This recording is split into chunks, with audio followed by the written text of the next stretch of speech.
Most often, the hindrance to our God-given assignments are the things that we love dearly and try to protect. It could be our family, our relationship, which demands more of our time, our source of income, our wealth.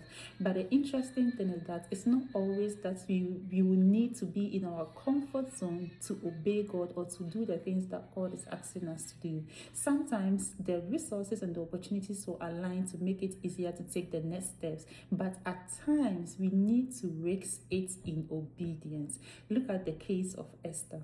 Now, Esther was in a position to help the Jews. So Mordecai sent out a request that this is what is going on, that there is a man in the palace who is planning to destroy all the Jews, and the king has already consented to that. Now, we need you to go and make supplications on behalf of your people. And Esther had a very valid reason not to. So in Esther chapter 4, the verse 11, she sent a message to Mordecai saying, all the king's servants and the people of the king's provinces know that any man or woman who goes into the inner court to the king who has not been called, he has but one law: put all to death except the one to whom the king holds out the golden scepter, that he may live. Yet I myself have not been called to go into the king these 30 years. Now Mordecai was somebody who truly loved Esther as his own daughter, and his desire for Esther to be queen was not motivated by any ulterior motive. He was like a father who wanted the best for his daughter.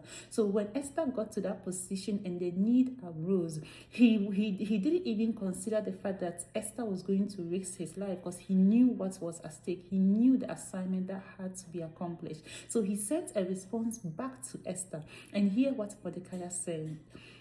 He said in Esther chapter 4, the verse 13 to the verse 14, do not think in your hearts that you will escape in the king's palace any more than all the other Jews. For if you remain completely silent at this time, relief and deliverance will arise for the Jews from another place, but you and your family's house will perish. Yet who knows whether you have come to the kingdom for such a time as this. He raised the awareness to Esther that one, the very thing that you are trying to protect so dearly over the assignment that God is giving you can't be destroyed. You can still lose it in the long run. And the full manifestation of Esther's position did not manifest until she risked it to obey. She said, if I perish, I perish. And eventually she walked in the obedience and she saw the manifestation of God's glory. Now we are all called into a place where we have been given unique mandates.